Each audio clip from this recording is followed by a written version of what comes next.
Hallelujah. Ya lo wanga ngai fa manu tu ya Yehova. Me mo fo ye tonu ya tau. Fa manu lo na suafa pa ia.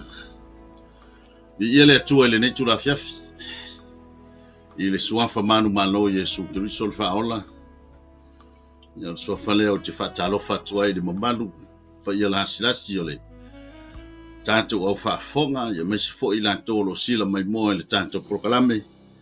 Ile ngata ile tato porokala mene ile mana vo ngalwenga ya maise ya au nanga Global Kingdom TV channel mai lava ile tai au se yo o mai le de tu la fiafi fatalo fa felo ya tu to ile swafa manu malo le swafa fa va venga o tanto o fa o Yesu Kristo ya swafa le o tai mai lo to soifua ya wa mafai ona tato felo imanuia ilunga sota inga ya po lunga fo yo le penga ta fa ilangi nefia ya vi ile tua te tonu o lo fa pe o manuia o to ya o lo fa pe fo o manuia mato na lo sila mai ya o lo mo pe fia ma le oli o na ile mo ma lo silitino mo fo ma lo si fa le nganga wa na le ma lo si le nganga ya ile fa tu lunga fa tau tu spa ia ta penda wa se upu fa ma lo si o le ne tu la fia ya o te fatalo fato ila ne fia fi malo so fu mnuia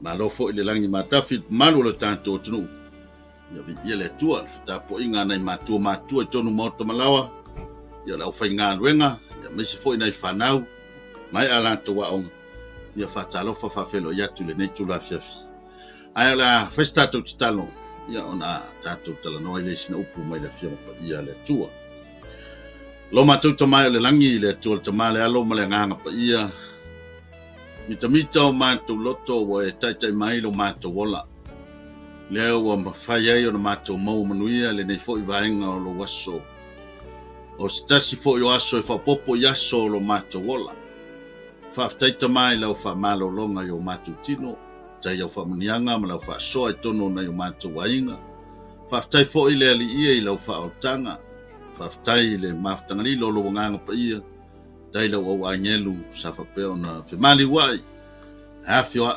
leo lau fa na fa tua yo le vi inga lo mato tua e fa fo ia oi dai lo malo lo ina pe lau fa na faftai lo mato lunga pe ia awanga le yo lau fi ya wa na mato avatu le fa faftai mali vi inga ia oi leo no ne tula fiafi wa amtalia la mato nei polo kalame i lunga o le Global Kingdom TV channel talo lava i lau fio le ali ie po kalame le manai le manavo ngā ruenga se upu wha malosi wa au maia le tua e wha malosi au i fo i o mato o langa wona i ate oe i ate tano lava le ali ie o le taulongolongo lava e tupu ai le wha tua tatu au malau fio le ne fiafi wha uu wha pa ia mai lau o ona le ali ie wha pa ia fo i lunga o le nei au ala le penga sota inga wale mo molino lo fia mo pai tu mau ya te oele vi inga nei mas o mai o fa va no Yesu Kristo amen yeleri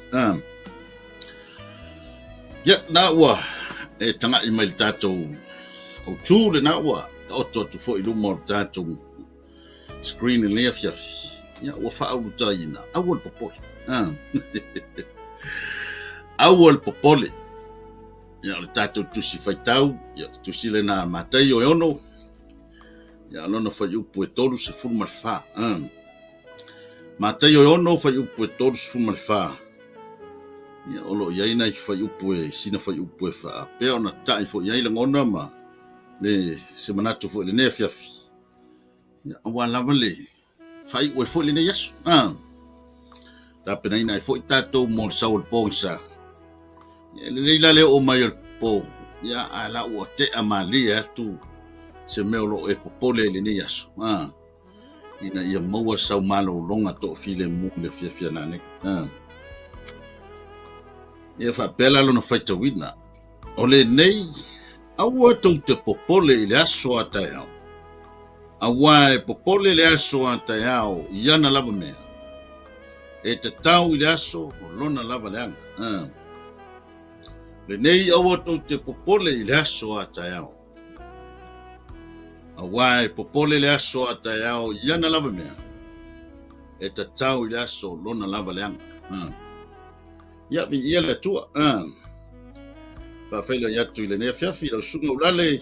Nā whaitoa ia misi fōi le sunga ia Jimmy Brown William. Ia mwhai na mafuta mai le nea whiawhi.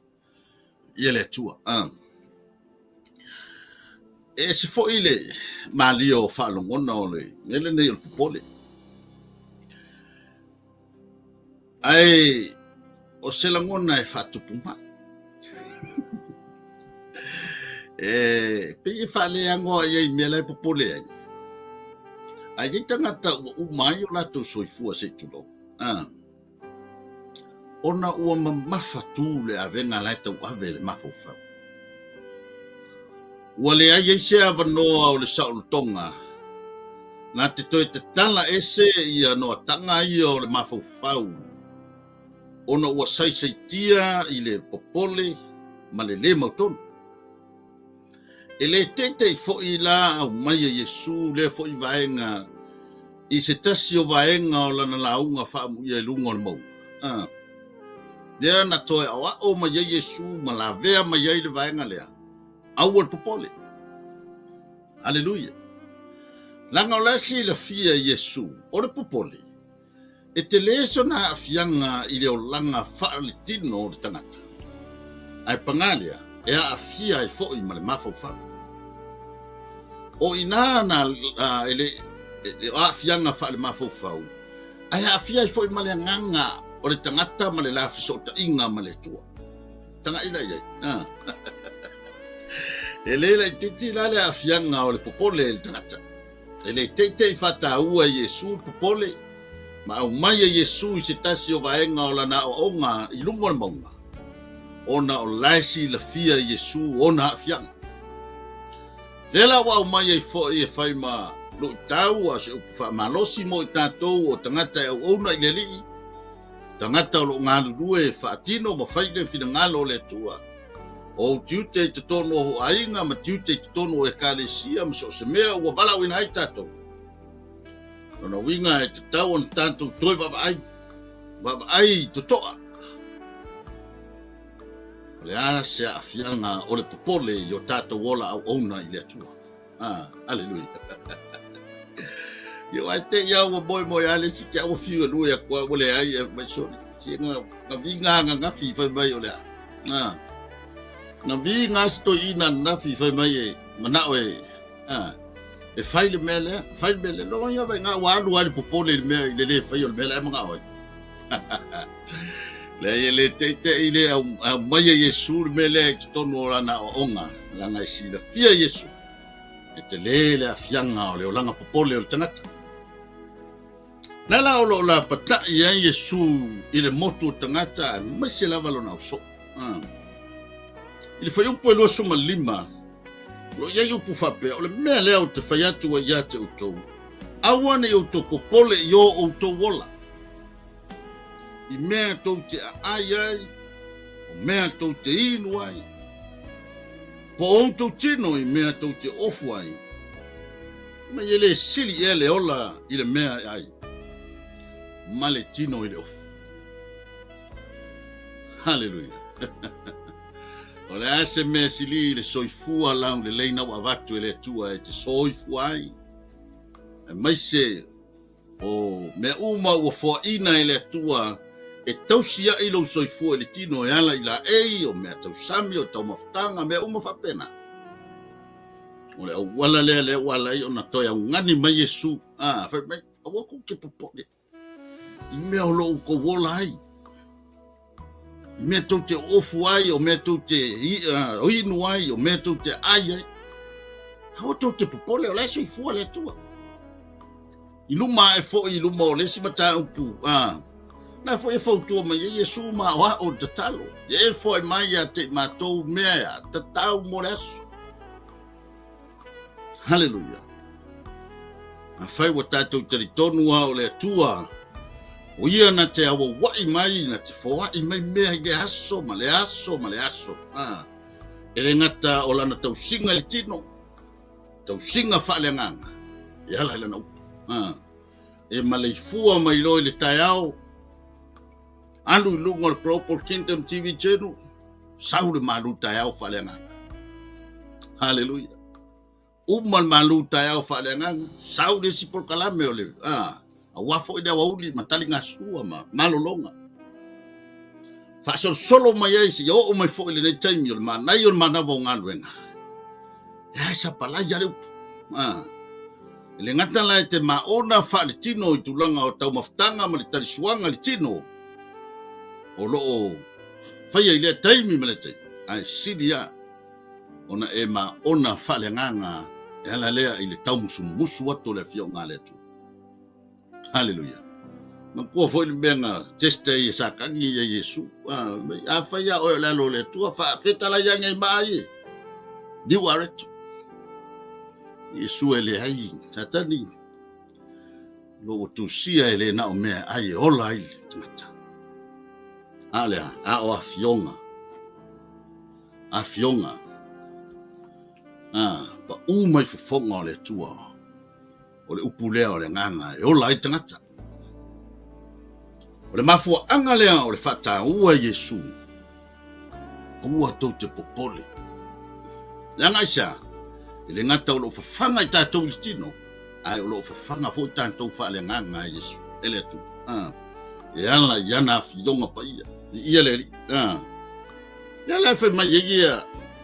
Lea o onga lava le nei Yesu fa upulu. Sula ono tātou mta upulea. Yo tau vava ai manu felele. La tau te le lulu seto. Pe sele pe fa putu i fale seto. Ai fanga ina i la tau e lo o tau ta maa. O i le langi. E le sili ea. Lo o tau le lei. I lo la tau. Tono ro e fa fonga ma le nea fiafi. Nga wa e vai atu tu saita e umalosi. Nu tanga le yaso uma. Na ma fo de ya la fo se kali ngasua ya fo se me ai ka miki kai au mai lo ma Yesu vai le manu la le felele na le ala mai le manu tai lele lele yo va ai lu ngo funga la au vai ko ku mangu fai la me ai al fisidi o ai la fanga ina le manu le yo me wa uma na ta pena ile tu. Fai mai non fesile Yesu ele silia e o tau nei lo man fele. Hallelujah. Ni yele tu. Pe nga ki fa fonga ban ni fia. E vai ya ku ka o fo de kusle ako long tu. Wo ko ya o ga sidi bala pa o tono la tu se fa tu tu ele. E au mai ele tu a me ya. Ta tau moras. Hallelujah. Yele Pa mai le fai upo loso mo le fitu. O ai e so o tou. Na te mawhaia. I lona popole o na whaatele ina le umi o lona o langa. I le kupichetas. I le whapea ke roi. I le mawhai ma whao popo ai. A whapea atu maur popole ia te tatou. I le se whao popo ngar ko ese. Ele se fa popongo se kupita tasi ngar ko e se ngau le si kupita pe a faya tu mawal popole ya te tato. Hallelujah vi ele tu tu mau a faya tu mau popole ya te tato ya fianga wa fianga fa le mafo fa o le vahenga le to mo faya Yesu e moli man sa validea moli mai upule e pe ya o le upu o masani ai tato. Ai te loe, o te le yo son hafianga, i le o langa o le tino, ai mesi le o langa i le nganga. O hafianga la lea. A whape, o van popole o le mafofau. Yo na mai le o tino. Wa ia kwa le walua e arkingo ia. Ai sia, langa lai popole le mafofau. Ia na amata lole, ia la tato, wa masangi ia iti, fai le mele fe mekoi. Waya kwa wale ka usami ya mai ka ya o ale po fiu e fa ko kadin su wale ya ai le se mai o popole le mela la tupu se ka ya po la bela avel fa bela vela o afia nga fa le mafo fa wa nga no no ya afia ile do mafutanga maleli aisha ya nga le afa o le popole le avano o ori tono le loto O le ale ai se oli e mafuta fale nganga i tangata i le tua. O le ale ai se oli e toi mana tu natu al tangata ma toi vivi i le li. Hallelujah. Fa oa e popole le ava noa le oli i tono le loto. La ngai le mawhai toi oli pea popole a kangaka. E le mawhai o na toi oli tangata pea whai o le yeise mea o ma mawhai lo na mafofa. E manatu fesili e Yesu e wale sili o tau ngai lo mangfe leila fewa. Ai sa tau te popole. Wale sili ea le tino le ofu. Hallelujah. Wale sili le ola. Sili atu le ola na waola na soifua maola. Hallelujah. Ia le tua. Hallelujah. Ne yo to popole yo to wola I mea tote ai. Ma mea tote inu ai po to tino I mea tote ofu ai. E le sili ea le ola. I le mea ai. Ma le tino I le ofu. Hallelujah. Ba wala ngona le tangata. Vivi I le li. A fefo u falongo ko fa sikele o mea ua. Mau fala velave o popole il ba fofa. Ale bo. Boy rugal bawa ko boy mai lalo ke ya le ngal se la farong ko ke me sa pole ngalo atot por pa wal me bayo I la visita vale pe a ka. Hallelujah. Ero o na fo ila a wala mai ki a polo le sianga mai le ya ka ko la fa tot. La sa wali ki a polo si au mai se me fa po pole ka ko. Ave eseida le mele sa uta u le ne fiafi ole oli le. Saulo le ki apolo oso I kokongo le mafau tangata. Ya onga ka vili lo le. Ka vili lo le ki apolo le melea. Fa ke le fai ayo tangata. Ya ona mamafa ya le lo no mafofa. Hallelujah. Ia le tua. Lusu fitu fa po lusu man fitu o ai yeso o tou ia na o mai el lusu fitu lusu man balu. Ya o tou mafofau I lau talo le vao. Pe fa pe feo na tupu. La tou te le ngā lulue, la tou te le milo fo.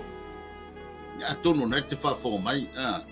Yo au lau kalo ia sa fa ia mo me o kiki fo ia fa ngā siva I la asu. Fai kiki lau kalo. Ya kama fo ia le fa ngā le lau atoa. Yang kipi ya wai pi ma ngai le la poto ma le ta ai nga fo le ole tino le lau tatalo. E wai sa o le me le mo wai fo ia. Ai tango tipi le lau tatalo se tu lo le onga le ese mai le va le nga I po le tino le lau tatalo. Na ai le man mai ia yo le ta mi sama. E ka milo le pi nga fai singa lu nga telo ma tua samo. E ka milo le tino le lau tatalo. Ai fisidi o ina faia. Ye ola malau talo la ua uma fai. Nga lenga fa o nga Yesu I. Fa o nga Yesu le lau talo lea. Se I au mai le mafofau le tangata. E fai ngo fia na fai. E le fai ngo fia nga ka milo le lau talo. Hallelujah. Mata ai lo na tino ma ola ma tupu. A fai la o la fai ngo fia I le tu ai fa fela tau. Hallelujah. Sili atu. Ona whainga tāile atua tau singo tangata nei lo lau talo. Ola lau talo. Hallelujah. A ta ua tangata. Ko le ale whainga tā o me mana o tangata. Maisel tau singo tino le ola so I fua malolo ini. E tali ale atua. Aisha. Langa e lofa le atua tangata. Sili atu le lofa le atua tangata. Na mai isi fai upu I lalo ane o tato mta upu nefia. Ya uto mafofau le fai upe tosi fulu. A fai e fa pea ona fa ofu ina I le tua I le vao o whanua. Ola mai le aso e lafo ina. Ola mai le so e lafo ina ta yao le o ngau. E le siri ea ona fa ofu ina o tou e fa tua I titi. Hallelujah. Nge ya lava. E popole e tangata soifu. Hallelujah vi ia le tua. Ia le upo masani ia isi tu lo le tatou mafutanga I lunga le ea le nea fia. Haleluia. Mua se me kava il pau. Alu la koa. Langa o lea o mai I le nganga lea. Pa wale nganga o Yesu. Le sili e. Le lau kalakalo le vao. Le sili le vao nga. Fau ngeye. E ola neia vai akua mauka e au. Eye le. A fai o le leile tau singa le atua ina. E sili e auto. Tato. Halal me tato te popole ai. Aua le wha ma wha se melo mafofa. Aua ne ia vea le popole ma mea ma I mangu wailo tato teimi. Ele te ia o mai Yesu lunga ona o onga. Leo langa popole o tangata. Langa lasi la fia Yesu.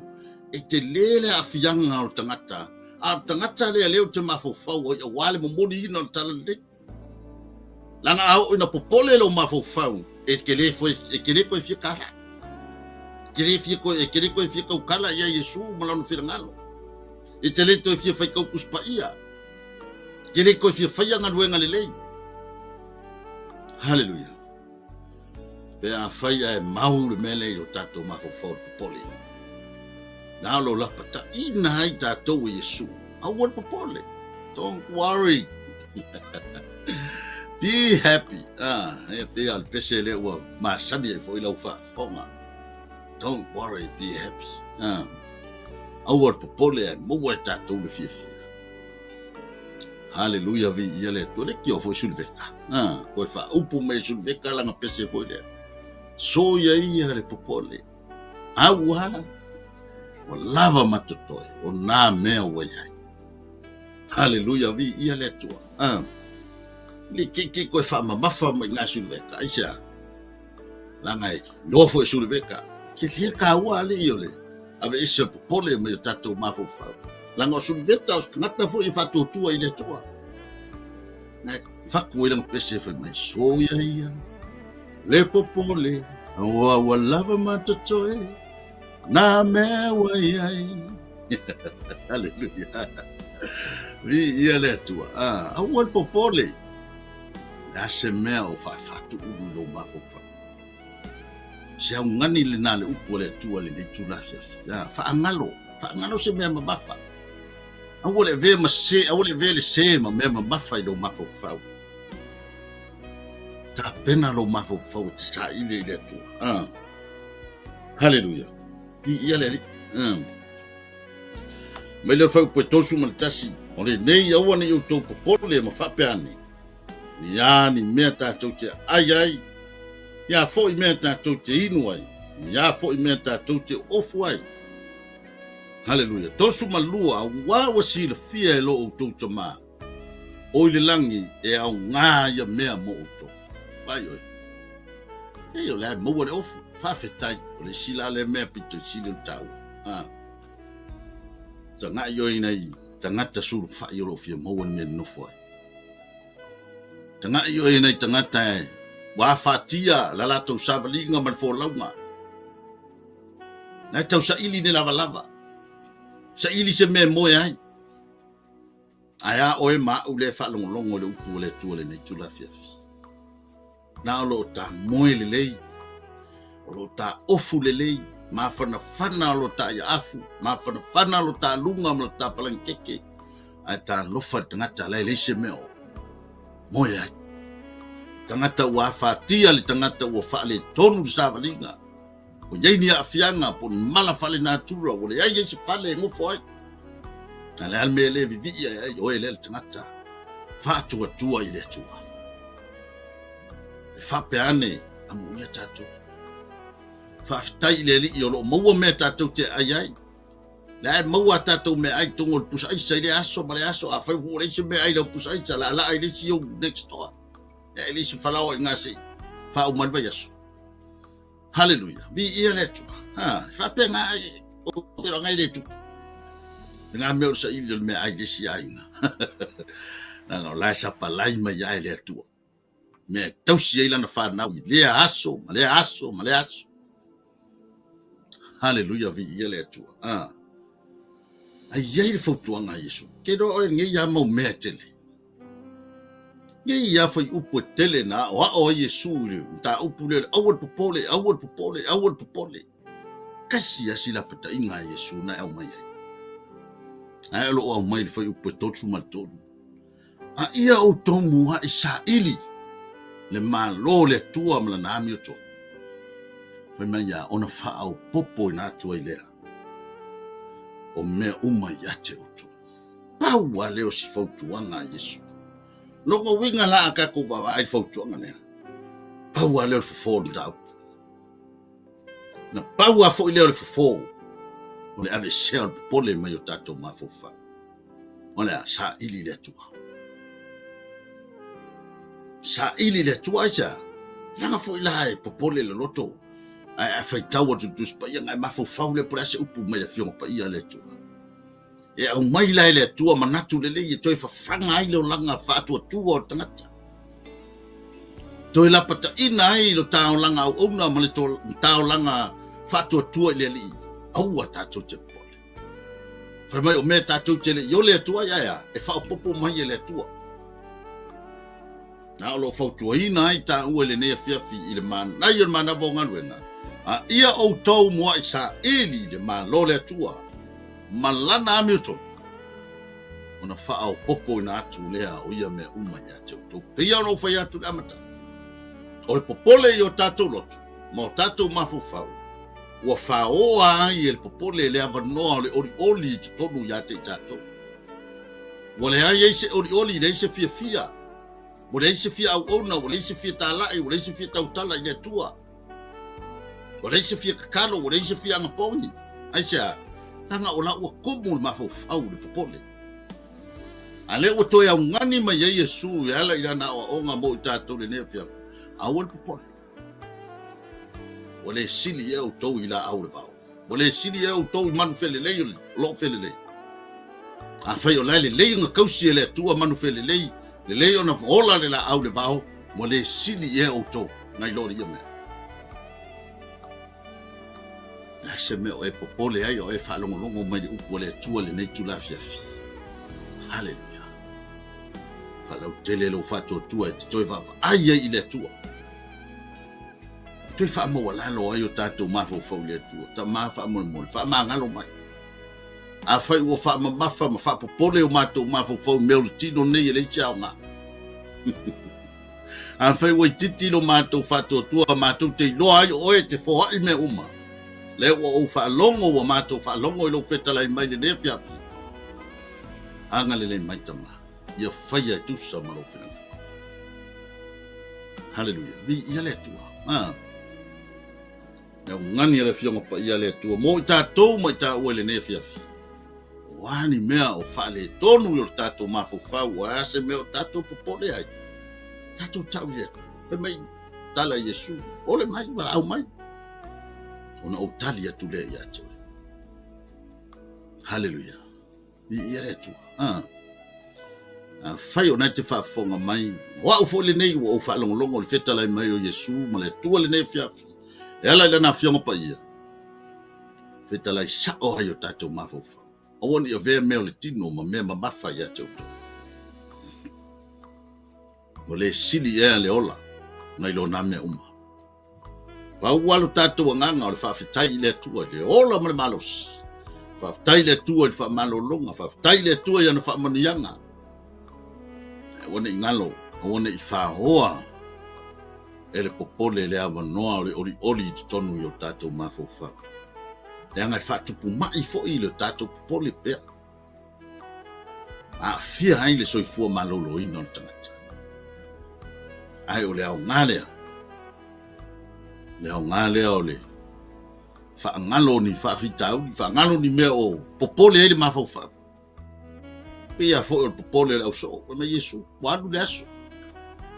Alal me le tu aku ia kanga kai o fa ye o langa bolese, me kau samia. Le va venga vo le na fanga Yesu tanga tel vau. Popole le au so o pofeo le amau se me ai fa fanga kanga kanga. Me Yesu o la se meo ia te uto. Ia le tu, mai na o hareto e lima. Mai e lua lau. Whaia e le tua ni va se va venga i na mea.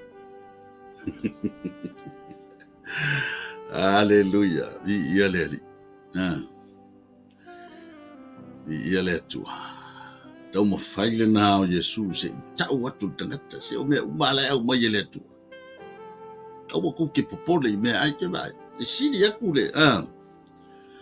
Siri aku le fa fanga o tangata le upole tua. No ta inga le o Yesu. Ya la ko kudi foi kanga kai o su fa ka mangi me ai o le o manga ia fa longo kanga ka le fio ma pa ia le. Ia fa tai me fa la ve ki Apollo le tai me tala le. O manga ai do ngau ia si o fia ka usami. Ranga ia so le kai me fa la ve ki Apollo. Ai ku ki Apollo manga ia le usi o fa longo na tangata ile. Ile upole tua ma le feka lai o le ri yo ko bo sa idi malo le tua ma na mi to ke ia le o fa oso si fa si me le ala o so me Yesu se walu le so ko ku ye kanga ka yo si fa ka se la ko me ai ko mai watch out for my nga fa pena na nga hele time tau mo fa lave fo ti Apollo yo tato ma fo fa hallelujah ia le tua le ne fia Pemele ngani ale tuse Isaia. Fatu tasi alo na foi puse fu. Awa te fefe. Awa o te yate oi. Awa te fe tepa. Awa o au o loa tua. O te fa malo sia oi. E moni o te fe soso ani yate oi. E moni o te tau fia oi lo lima tamatau. Yai la mi tu. Vi ia le tu. Ai o ile lo fa le o le tu. Tu polo ina ta o fa mai. O te fefe. No do te i. Vai le nganga pa ia o te fefe. Le o nga do te i. Hallelujah. Ai me ko ke pai fo yo. Ai mai ya tau.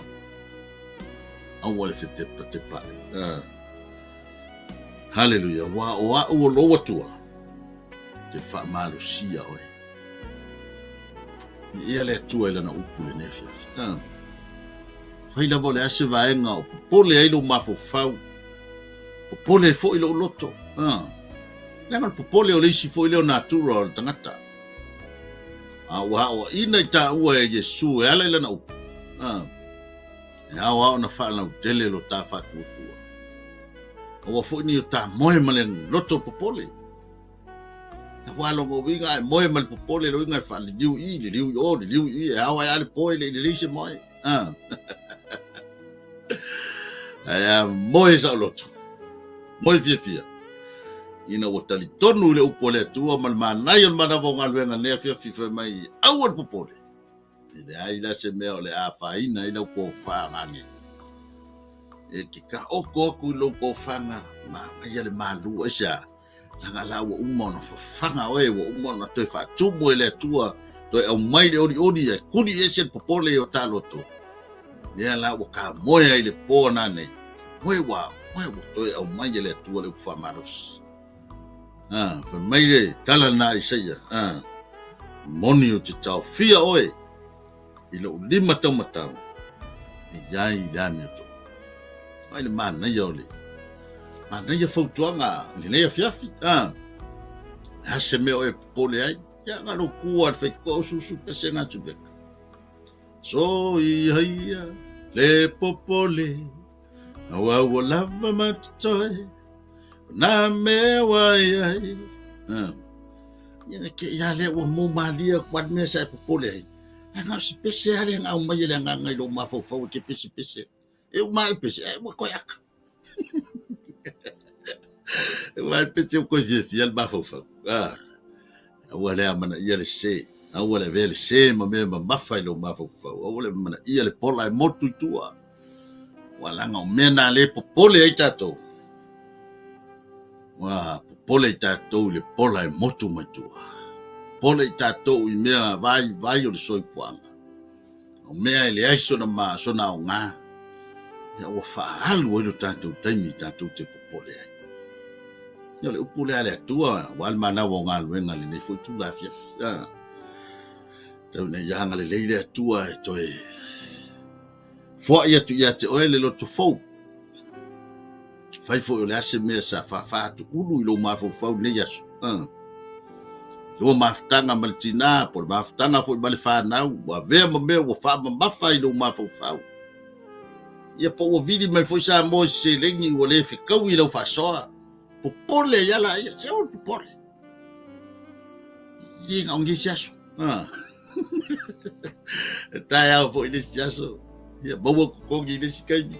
Ya na fo singa te lengi kau ka te fai kau ai bala au mai sa mo. Ya na ko te fia fo ia. Wale ve me vai o soi fuanga. Ma wala e fa o hai e popole le ava no oli o tatu loto. Wa uma ona tu ele tu oli le ya te tatu te mafuta fia ai ya te ia. Taimi uma lava. Ai fa fia o tatu loto. Ia le tua, ia le upul na mana vo ngadwenga nei tu la fia fa mari tatu matua o le nei. Aua tau te popole le aso atayao. Awai popole le aso atayao, yana lava mea. E te tau le aso lona lava lea. E whamanuia le tua o afo fuanga o toi le nea fiafi. Lun fafo ma lun fale, ia pui malawe ai tātou ele li. Mesi fo i o le ase mea o mamawhai lo mafau. Ala awa e whafonga mai le nea fiafi le upo le tua. Ia vea le momori atu le savali. E whai lea ma. Maenga e toi wha ai se avenga o yante oe. Ia aivi ia le tua o le tatu. Savali le nefia fia le tatu whai pita.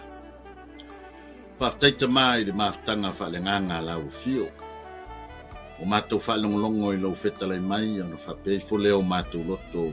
Panga lau alofa, panga lau wanga le lei. Mātou te talitonu e te le tula fo ina i mātou. Mātou te vi ia i pēla o fio no lo mātou o una i se tua lofa, se tua anga le lei, se tua wha maoni, se tua o le ami o tonu. Ia vi ia la o fio e wha vau lapa. Mātou te talo i o ani fo whanga o toile ne fiafi o mātou tua. Ia anga le lei la o fio. So soani le ali ia o ai fo i se tas.